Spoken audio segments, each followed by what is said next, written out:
Frankie De Jong is still on the mind of the boss, Erik Ten Hag, and as we head into this summer transfer window, he might be one of the players United are looking at to come in and replace Casemiro. My name is Webb. Welcome to the United Hotspot. Subscribe again, guys. Share the video and like it as we grow. Now, the latest we could do with our transfer talk is coming out of an interview that Erik Ten Hag had with Gary Neville. Now, Frankie De Jong is still on the lips, on the mind, on the heart, in the thoughts of Erik Ten Hag, and he will be hoping to sell the Frankie De Jong project to the new guys in charge. That's INEOS, headed by the man himself. Of course, the director of football, the technical director, and Jason Wilcox. Now, according to Erik Ten Hag, he felt he has not been given the players, the first priority of players he needed. And we all know for a fact that for a long time, Manchester United tried to sign Frankie de Jong, but he refused to leave Barcelona to join Manchester United. And it sort of did not augur well with most of us, including me. I felt for him to make our, guys back then, the John Matters and Richard Arnold, go to Europe several times back and forth. And later on, he eventually chooses to start Barcelona with a lot of money wasted on flights. I thought it was disrespectful. And as a United supporter, it's a bad feeling to say a player who does not feel excited if United shows interest in them. Because, I mean, for a player who before Barcelona was playing for Ajax as his biggest team from 2016 to 2019, beautiful footballer, his strengths are evident. He's, first of all, he can play both as a holding midfielder, but also attack with creativity, have some attacking touch to him. But he has also played centre back with Matthew De Ligt before at Ajax. He played centre back several times comfortably well. He doesn't tackle, gets the ball, smartly. Position awareness, extremely technical player. What a complete midfielder, by the way. Frankie De Jong is. No wonder he has played over 150 games for Barcelona since he joined them from Paris Saint-Germain in 2019. But De Jong now is still on the talk of Erik Ten Hag because they work together at Ajax and he knows what he can do. And Erik Ten Hag was saying that he thought Frankie De Jong would work well with Casemiro. They would make a perfect midfield partnership. Now we've got to move on from Casemiro. But De Jong is 26, first of all. That's a bit of mature age. That's the prime of a footballer. He's wanted out by Barcelona, not because he's a bad footballer, but mostly because of his wages, and Barcelona need money. They have financial problems. They want to reduce their wage bill, remove some of course, do away with some of the top earners, but also sell players who can bring them some decent money. His price tag is reported to be around 85 million pounds. His contract runs out in 2026. I think Barcelona can go way below that because they're desperate for cash. But also, there is talk that Barcelona are interested in Bruno Fernandes. So, if United really look at Frank De Jong as an important player, how important is he? Can they swap Bruno Fernandes plus some cash to get Frankie De Jong, who is a little younger, but also will come in and fit in, create space for Mason Mount, but also fit into the problem that United is about to have with the departure of Casemiro, who has aged. And again, don't you think Kobbie, Mainoo, and Frankie De Jong would make a perfect duo in that midfield? Well, take our sentiments aside. I don't like the fact that he didn't like United, but if Erik Ten Hag is staying and he feels, because we cannot really blame De Jong for choosing to start Barca over the confused United that we were in back then. But this new project should excite him to join the club. And Erik Ten Hag seemed to hint on the fact that he believes he has got the confidence that some of these players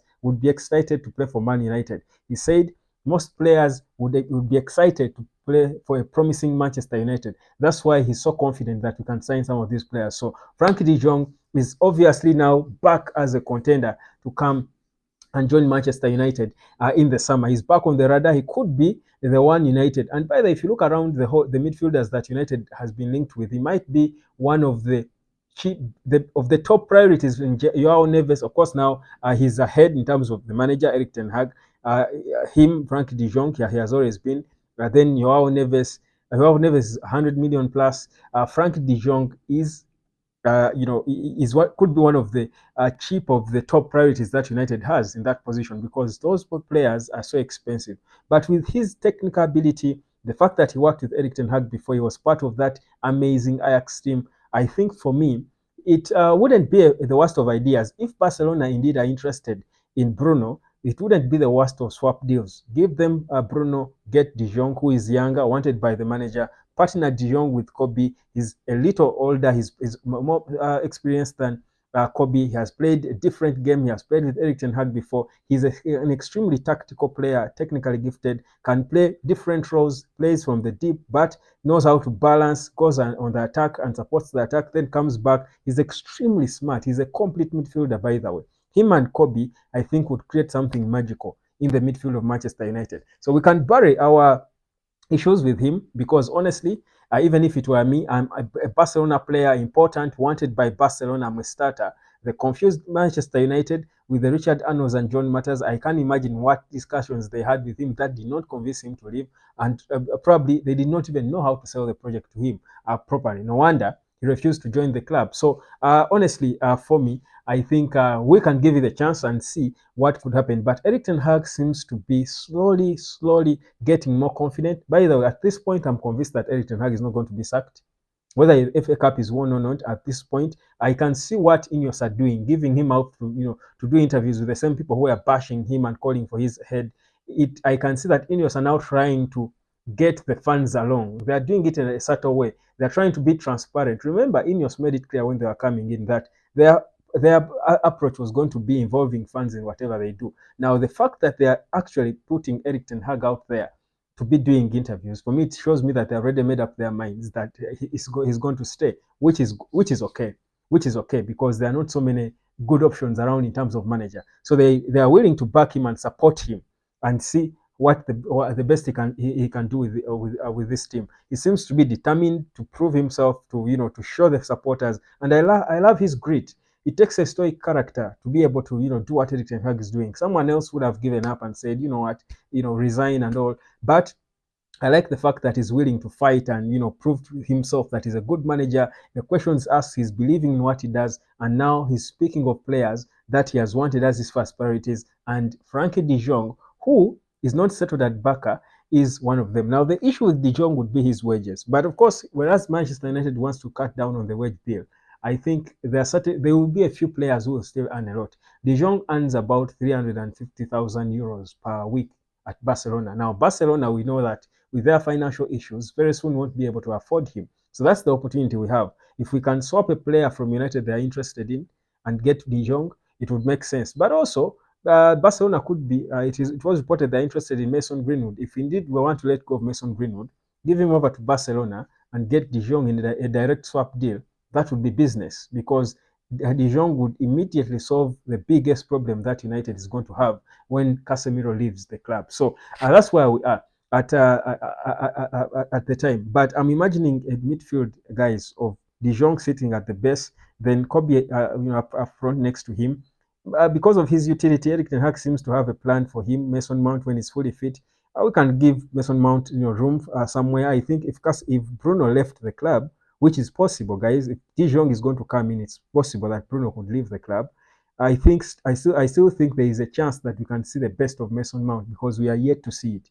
The reality, the honest truth is that the presence of Bruno and the injuries, and of course, have made it difficult for Mason Mount to come and fit in. But he's a 24-year-old footballer, guys. He is still young. You never write off a young player, more so if they want things, and he has shown before that he can be a good footballer. We cannot write off Mason Mount yet. It's just him being used right.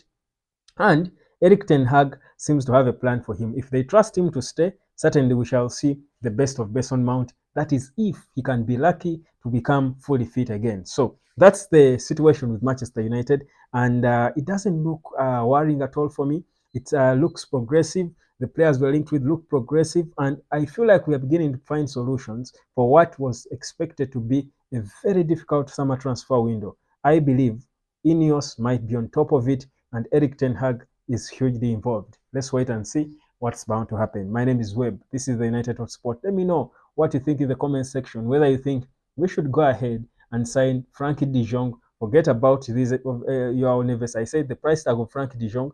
First of all, his contract runs out in 2026. He's priced at about £85 million, but that can be reduced because Barcelona want to get rid of him because he's a big earner and they can't perhaps afford now to pay players like him. So what's your take? Should he come a partner with Kobbie? How beautiful would that be?